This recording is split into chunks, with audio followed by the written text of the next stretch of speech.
Hi hello, എല്ലാവർക്കും നമ്മുടെ പുതിയൊരു വീഡിയോയിലേക്ക് സ്വാഗതം. അപ്പോൾ ഇന്ന് ഒരു ഹെയർ ഓയിൽ ഉണ്ടാക്കാൻ പോവാണ് കേട്ടോ.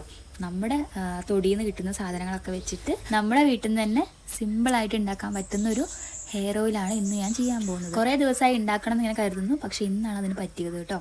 ഇത് ഉണ്ടാക്കാനുള്ള പ്രധാന കാരണം എന്താണെന്ന് വെച്ചിട്ടുണ്ടെങ്കിൽ നന്നായിട്ട് മുടി ഊരി പോകുന്നുണ്ട് കേട്ടോ. മുടി കൊഴിച്ചിലും ഉണ്ട്, താരനും ഉണ്ട്. അപ്പോൾ നമ്മുടെ മുടിയിലാണെങ്കിൽ ഞാനിപ്പോൾ അധികം ശ്രദ്ധിക്കാറേയില്ല. അതിൻ്റെ ഫലമായിട്ട് തന്നെ മുടി അങ്ങനെ അങ്ങ് ഊരി പോകുന്നുണ്ട്. അപ്പോൾ ഇനി അങ്ങനെ ഊരിപ്പോകാൻ അനുവദിച്ചിട്ടുണ്ടെങ്കിൽ തലയിൽ ഒറ്റ മുടി ഉണ്ടാവില്ല. അപ്പോൾ ഞാൻ വിചാരിച്ചു ഇനി അങ്ങനെ വിട്ടാൽ പറ്റില്ല, ഹെയറൊക്കെ നന്നായിട്ട് കെയർ ചെയ്യാൻ തുടങ്ങണമെന്ന്. അപ്പോൾ അതിന് മുന്നേ ആയിട്ട് നമുക്കൊരു നല്ലൊരു ഹെയർ ഓയിൽ വേണമല്ലോ. അപ്പോൾ അതെന്തായാലും നമുക്കൊന്ന് തയ്യാറാക്കാം. കേശവർദ്ധിനി ഹെയർ ഓയിലാണ് ഞാനിന്ന് ഉണ്ടാക്കാൻ പോകുന്നത്.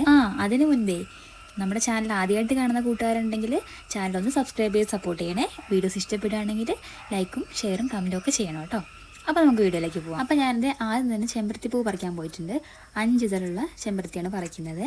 അപ്പോൾ ഇതിൻ്റെ മൊട്ടെടുക്കാം, ഇലയെടുക്കാം, എല്ലാം നമുക്ക് താളിയായിട്ടൊക്കെ ഉപയോഗിക്കാമല്ലോ. അപ്പോൾ ഇന്ന് എന്തായാലും ഞാൻ എൻ്റെ പൂവാണ് എടുക്കുന്നത്. നല്ല കൊതുകുകടി കിട്ടുന്നുണ്ട് കേട്ടോ. പക്ഷെ അത് നോക്കിയിട്ട് കാര്യമില്ല, നമുക്ക് ആവശ്യം നടക്കണമല്ലോ. അപ്പോൾ ഞാൻ എന്തായാലും ആവശ്യത്തിനുള്ള ചെമ്പരത്തി പൂ പറിച്ചെടുക്കുന്നുണ്ട്.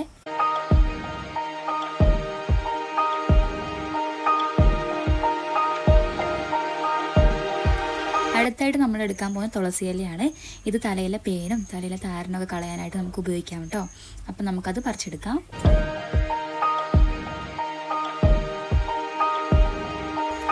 ഇനി നമ്മുടെ ഓയിലിലെ മെയിൻ താരമായിട്ടുള്ള കേശവർദ്ധിനിയാണ് എടുക്കാൻ പോകുന്നത്. അപ്പോൾ ഇതാണ് കേശവർദ്ധിനിയുടെ ചെടിയും പൂവും.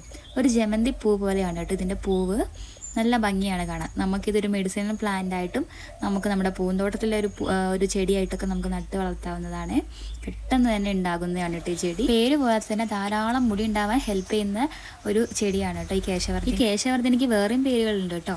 കേശവർദ്ധിനി, കേശകാന്തി, കേശസംരക്ഷിണി എന്നീ പേരുകളിലൊക്കെ അറിയപ്പെടുന്ന ഒരാളാണ് ഈ നിൽക്കുന്നത്. താരനും മുടി കൊഴിച്ചിലും അകാലനരയും മുടി തഴച്ചു വളരാനൊക്കെ നല്ല ഹെൽപ്പ് ചെയ്യുന്ന ഒന്നാണ് ഈ കേശവർദ്ധിനി. നമുക്കിതിൻ്റെ ഇലയാണ് ആവശ്യം. അപ്പോൾ നമുക്ക് ആവശ്യത്തിനുള്ള ഇലയൊക്കെ പറിച്ചെടുക്കാം.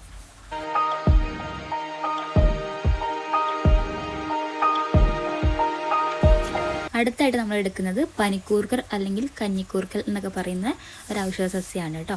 അപ്പോൾ ഇത് എല്ലാവർക്കും അറിയുന്നതാണ്, എങ്കിലും ഞാൻ പറയുന്നതെന്ന് മാത്രം. നമ്മൾ പനി, ജലദോഷം, മൂക്കടപ്പ് അതിനൊക്കെ നമ്മൾ ഉപയോഗിക്കുന്നതാണല്ലോ. അപ്പോൾ അത് നമ്മൾ പൊട്ടിച്ചെടുത്തു. ഇനി നമുക്ക് കുറച്ച് കറിവേപ്പിലയും കൂടി എടുക്കാം. ഇതാ കണ്ടോ, ഇത്ര സാധനങ്ങളാണ് ഞാനിപ്പോൾ ഇന്ന് ഓയിൽ കാച്ചാൻ വേണ്ടിയിട്ട് എടുക്കുന്നത്.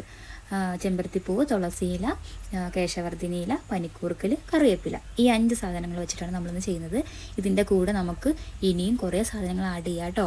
ഞാൻ തൽക്കാലം ഇത്ര മാത്രമേ എടുക്കുന്നു. ഇതെല്ലാം ഒന്ന് കഴുകി ഉണക്കിയെടുത്ത് അരച്ചുകൊണ്ട് വന്നിട്ടുണ്ട് കേട്ടോ. ഇനി നമുക്കതിൻ്റെ ചാറ് മാത്രം ഇങ്ങനെ അരിപ്പയിൽ അരിച്ചെടുക്കണം. ഇതാ ഇത്രയും കിട്ടിയിട്ടുണ്ട് കേട്ടോ. നമുക്ക് അരിച്ചിട്ട് അപ്പം ഇനി നമുക്ക് ഓയിൽ കാച്ചാൻ തുടങ്ങാം. നമുക്കതിനായിട്ട് അടി കട്ടിയുള്ളൊരു പാത്രം എടുക്കാം കേട്ടോ. അപ്പം ഞാനൊരു ചീനച്ചട്ടി എടുത്തിട്ടുണ്ട്. അതിലേക്ക് നമ്മൾ അരിച്ച് വെച്ചിരിക്കുന്ന ചാറില്ലേ അത് അതിലേക്ക് ഒഴിച്ചു കൊടുത്തു. പിന്നീട് നല്ല ആട്ടിയ വെളിച്ചെണ്ണ ഉണ്ടായിരുന്നു, അതൊഴിച്ചു കൊടുത്തു. അപ്പോൾ ഞാൻ കേശകാന്തിയും വെളിച്ചെണ്ണയും ഒരേ അളവിലാണ് കേട്ടോ ഒഴിച്ചു കൊടുത്തിരിക്കുന്നത്. ഞാൻ അടുപ്പിലാണ് ഉണ്ടാക്കുന്നത്. അപ്പോൾ ചെറിയ തീയിൽ നന്നായിട്ട് ഇങ്ങനെ ഇളക്കി ഇത് കാച്ചിയെടുക്കണം. നമ്മളിങ്ങനെ കാച്ചി എടുത്തുകൊണ്ടിരിക്കുമ്പോൾ ഇതിൻ്റെ വെള്ളം എല്ലാം വറ്റിപ്പോയിക്കോളുവേ. അപ്പോൾ ഇതിലെ വെള്ളം വറ്റുന്നവരെ നമുക്കിങ്ങനെ ചെറുതീയിൽ ഇങ്ങനെ ഇളക്കിക്കൊണ്ടേ ഇരിക്കണേ. നമ്മൾ എണ്ണ തിളച്ച് വരുന്നുണ്ട് കേട്ടോ. തിളച്ചാൽ മാത്രം പോരാ, നമ്മൾ ഇപ്പോൾ അരച്ചിട്ട ഇലകളിലെ വെള്ളമൊക്കെ നന്നായിട്ട് വറ്റി അങ്ങോട്ട് പോകണം കേട്ടോ.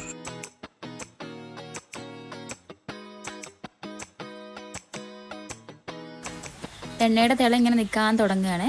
അപ്പോൾ നമ്മുടെ എണ്ണ പാകമായോ എന്ന് അറിയാൻ വേണ്ടിയിട്ട് നമ്മുടെ കയ്യിലുള്ള ഒരു ഇല എടുത്ത് അതിലേക്ക് ഇട്ടാൽ മതി കേട്ടോ. അപ്പോൾ അത് അതിൽ കിടന്ന് ഇങ്ങനെ പൊട്ടും. അന്നേരം നമ്മുടെ എണ്ണ പാകമായി എന്ന് മനസ്സിലാവും. നമ്മുടെ എണ്ണ പാകമായി വന്നിട്ടുണ്ട്. അപ്പോൾ അതേ ഒരു ഗ്രീൻ കളറായിട്ടുണ്ട് എണ്ണയ്ക്ക്. അപ്പോൾ ഇത് നമ്മൾ തണുക്കാനായിട്ട് കുറച്ച് നേരം വെക്കാം.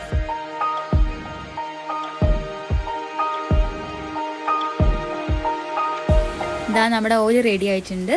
നല്ല തണുത്തിരുന്നു. അപ്പോൾ ഞാൻ നല്ലൊരു ബോട്ടിലെടുത്ത് കഴുകി ഉണക്കി വാട്ടർ കണ്ടൻ്റ് ഒന്നും ഇല്ലാതാക്കിയിട്ട് അതിലേക്ക് ഞാൻ ഓയിലൊക്കെ നിറച്ച് വെച്ചിട്ടുണ്ട് കേട്ടോ. ഇന്ന് മുതൽ ഞാൻ ഈ ഓയിലാണ് ഉപയോഗിക്കാൻ പോകുന്നത്.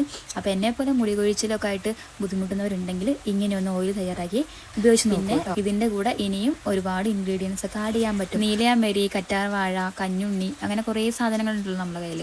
അതൊക്കെ നമുക്ക് ആഡ് ചെയ്യാം. ഇത്രയേ ഉള്ളൂ ഇന്നത്തെ എൻ്റെ വീഡിയോ.